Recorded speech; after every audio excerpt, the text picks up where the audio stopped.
히브리서 10장 1절부터 18절까지 한 절씩 교독하겠습니다. 율법은 장차 올 좋은 일의 그림자일 뿐이요 참 형상이 아니므로 해마다 늘 드리는 같은 제사로는 나아오는 자들을 언제나 온전하게 할 수 없느니라. 그렇지 아니하면 섬기는 자들이 단번에 정결하게 되어 다시 죄를 깨닫는 일이 없으리니 어찌 제사 드리는 일을 그치지 아니하였으리요. 그러나 이 제사들에는 해마다 죄를 기억하게 하는 것이 있나니 이는 황소와 염소의 피가 능히 죄를 없이 하지 못함이라. 그러므로 주께서 세상에 임하실 때 이르시되 하나님이 제사와 예물을 원하지 아니하시고 오직 나를 위하여 한 몸을 예비하셨도다. 번제와 속죄제는 기뻐하지 아니하시나니 이에 내가 말하기를 하나님이여 보시옵소서. 두루마리책에 나를 가리켜 기록된 것과 같이 하나님의 뜻을 행하러 왔나이다 하셨느니라.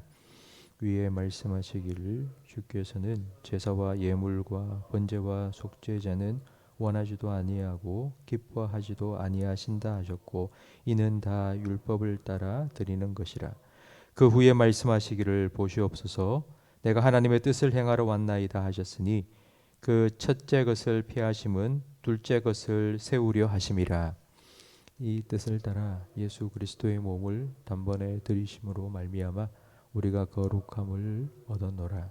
제사장마다 매일 서서 섬기며 자주 같은 제사를 드리되 이 제사는 언제나 죄를 없게 하지 못하거니와 오직 그리스도는 죄를 위하여 한 영원한 제사를 드리시고 하나님 우편에 앉으사 그 후에 자기 원수들을 자기 발등상이 되게 하실 때까지 기다리시나니 그가 거룩하게 된 자들을 한 번의 제사로 영원히 온전하게 하셨느니라.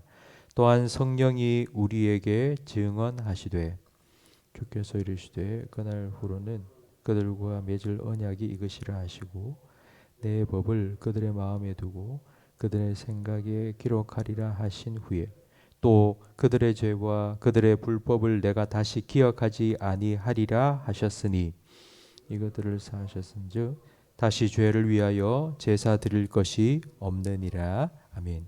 오늘 본문 1절 말씀에 보면 구약의 제사를 그림자로 비유하고 있습니다. 그림자를 따라가면 참 형상을 만날 수 있습니다.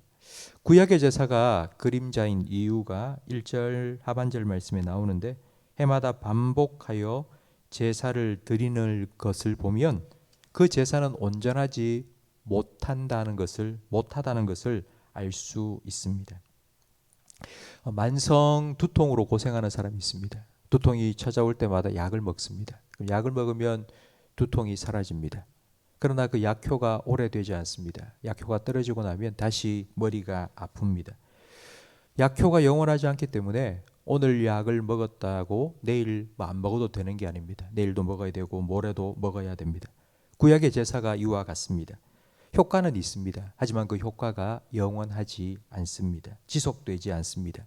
그래서 제사를 반복해서 드려야만 했습니다. 그 이유가 4절 말씀에 나옵니다. 이는 황소와 염소의 피가 능히 죄를 없이 하지 못하기 때문입니다. 사람이 죄를 지었는데 그 사람 대신에 소를 잡아서 제사를 드린다고 그 사람의 죄가 없어지는 것이 아니라는 뜻입니다. 한 가지 예를 들어보겠습니다. 한 사람이 운전을 하고 가다 사고를 내서 그만 아이가 죽었습니다. 그 아이 부모에게 찾아가서 당신 아들이 죽었는데 내가 집에서 기르는 강아지 한 마리를 줄 테니까 아이 대신 키우라고. 말이 안 되는 소리입니다. 황소를 잡아드리는 제사는 하나님께서 임시 방편으로 허락하여 주신 것입니다. 그것이 온전한 제사가 될 수가 없습니다. 그래서 구약의 제사를 그림자라고 비유한 것입니다. 때가 되어서 그 그림자를 만든 참 형상이 오셨는데 바로 예수님입니다. 예수님께서 사람이 되어 이 땅에 성육신 하셨습니다. 세례 요한은 그 예수님을 보고 세상 죄를 지고 가는 하나님의 어린 양이라고 말했습니다. 하나님의 어린 양은 속죄 제물이 되어 하나님께 드려질 그 제물이라는 의미입니다. 예수님께서 사람이 되신 이유는 우리를 위해 죽기 위해서입니다. 오늘 본문 11절 12절 말씀을 다시 보시기 바랍니다. 제사장마다 매일 서서 섬기며 자주 같은 제사를 드리되 이 제사는 언제나 죄를 없게 하지 못하거니와 오직 그리스도는 죄를 위하여 한 영원한 단 한 번, 그러나 그 효력은 영원한 제사를 드리고 하나님 우편에 앉으셨다고 말씀합니다. 구약의 제사장들은 불완전한 제사를 반복해서 드려야 했지만 예수님께서는 단 한 번 완전한 제사를 십자가 위에서 드리셨습니다. 그 예수님의 십자가가 완전한 제사라는 것을 12절 마지막에 하나님 우편에 앉으셨다고 표현하고 있습니다. 우리가 함께 믿음 고백을 하는 사도신경에도 보면 하늘에 오르사 하나님 우편에 앉아 계시다가 라고 고백하고 있습니다.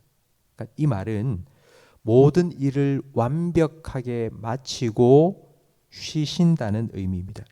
하나님께서 6일 동안의 창조를 마치시고 보시기에 심히 좋았더라 하신 후에 제7일째는 안식하셨습니다. 그러니까 예수님께서는 십자가 위에서 모든 구속 사역을 완성하시고 십자가에서 다 이루셨다 말씀하신 후 하나님 보좌 우편에 앉아 계십니다. 그러니까 다 이루었다는 의미입니다. 우리의 구원은 예수님께서 다 이루신 것입니다. 우리는 구원을 위해서 더 이상 할 일이 없습니다. 우리는 받은 구원을 기뻐하고 감사하면 됩니다. 이걸 예배라고 합니다.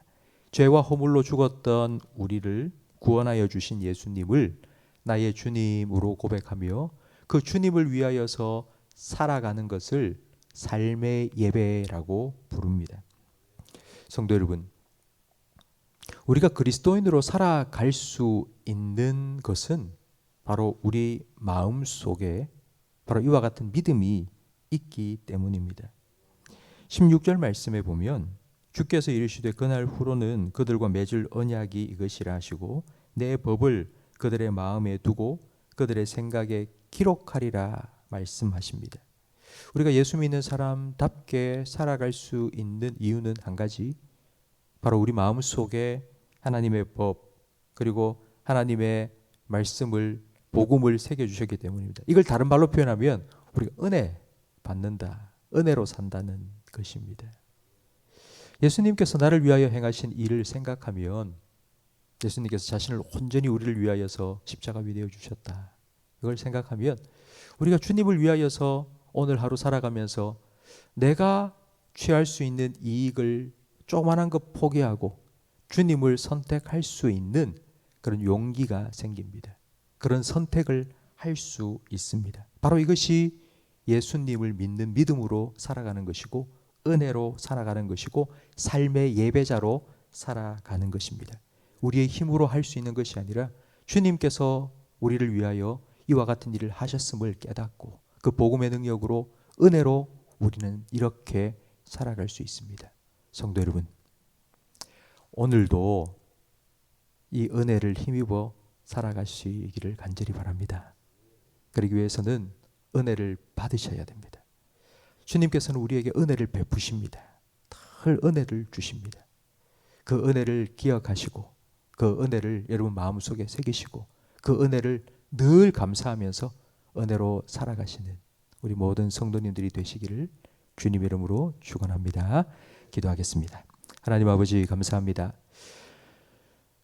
세상 죄를 지고 하는 어린 양으로 예수님을 이 땅에 보내어 주시고 십자가 위에서 우리를 위한 속죄 제물로 돌아가게 하심으로 우리의 모든 죄를 용서하여 주시고 우리를 구원하여 주시니 감사합니다. 우리가 이 은혜를 받은 자로서 이 은혜 가운데 살아가기를 원하오니 우리 모든 성도들의 심령 속에 성령으로 십자가의 사랑이 부어지게 하시고 그 구원의 은혜에 감격하게 해 주시옵소서.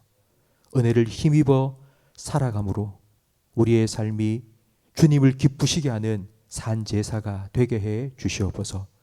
주님의 십자가의 제사를 늘 기억하며 우리의 삶의 한 부분을, 우리의 삶의 한 조각을 그렇게 주님 앞에 산 제물로 올려드리는 삶의 예배자들로 살아갈 수 있도록 날마다 날마다 새롭게 하시는 은혜를 우리에게 허락하여 주시옵소서. 예수님 이름으로 기도합니다.